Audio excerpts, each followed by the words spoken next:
முருகனே துணை. அனைவருக்கும் இனிய வணக்கம். ஆன்மீகம் ஸ்டார்ட்ஸ் உங்களை அன்புடன் வரவேற்கிறது. நம்ம சேனலை சப்ஸ்கிரைப் பண்ணாதவங்க சப்ஸ்கிரைப் பண்ணுங்கள். உங்களோட சப்போர்ட் கொடுங்க. பதிவு என்னவென்றால், வேண்டிய வரம் தரும் மல்லிகைப்பூ. நம் ஒவ்வொருவருக்கும் ஒவ்வொரு வகையான வேண்டுதல் இருக்கும்.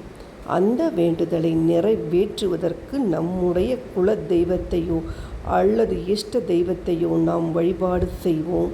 அவ்வாறு வழிபாடு செய்யும் பொழுது அந்த வழிபாட்டிற்கு என்று சிறப்பாக ஏதாவது ஒன்றை செய்யும் வழக்கம் இருக்கும். அது மட்டுமல்லாமல், ஒரு குறிப்பிட்ட தினத்தில் இந்த வழிபாட்டை மேற்கொண்டு அதில் பலனடைவோம்.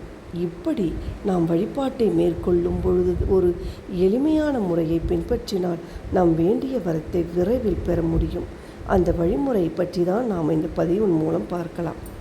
வேண்டுதல் நிறைவேற ஒவ்வொருவருக்கும் குல தெய்வம் என்று தனியாக இருக்கும்.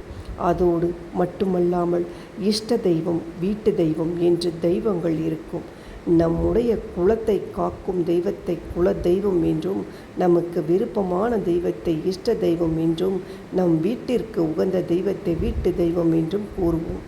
இந்த தெய்வங்களை நாம் அனுதினமும் முறையாக பூஜிக்க வேண்டும். எப்படி பூஜிக்கும் பொழுது நமக்கு பல நன்மைகள் கிடைக்கும். இந்த நன்மைகள் கிடைப்பதோடு மட்டுமல்லாமல், ஒரு காரியத்தை நாம் செய்ய நினைக்கிறோம், அந்த காரியத்தில் தடைகள் ஏற்பட்டு விட்டது அல்லது அந்த பரிகாரம் காரியம் விரைவில் நடைபெற வேண்டும். இப்படி ஏதாவது ஒரு கோரிக்கை நம்முடைய மனதில் இருக்கும். அந்த கோரிக்கை நிறைவேற வேண்டும் என்பதற்காக நம்முடைய குல தெய்வத்தையோ அல்லது இஷ்ட தெய்வத்தையோ இத்தனை நாட்கள் விரதம் இருந்து வழிபாடு செய்து வரங்களை கேட்போம்.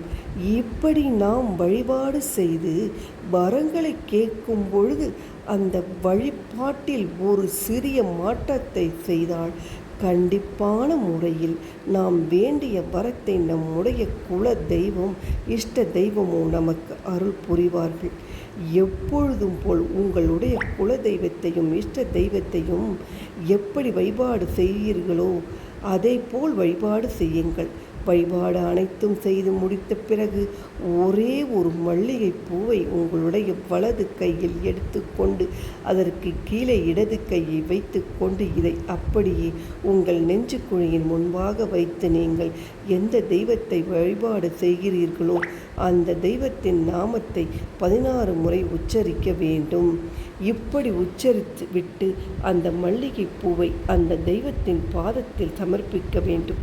உங்கள் வழிபாட்டை நிறைவு செய்யும் பொழுது இந்த முறையில் மல்லிகை பூவை சமர்ப்பணம் செய்தீர்கள் என்றால், நீங்கள் என்ன வேண்டுதல் வைத்து அந்த வழிபாட்டை செய்கிறீர்களோ அந்த வேண்டுதல் விரைவிலேயே நடைபெறும்.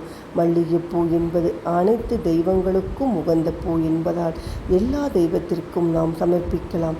மிகவும் எளிமையான இந்த தாந்திரீகத்தை உங்களுடைய வழிபாட்டில் மேற்கொண்டு நீங்கள் நினைத்த காரியத்தை எளிதில் முடிக்க இறைவனின் அருளை பெறுங்கள் என்று இந்த பதிவை நிறைவு செய்து கொள்கிறேன். அடுத்த நல்ல பதிவில் பார்ப்போம். நன்றி, வணக்கம்.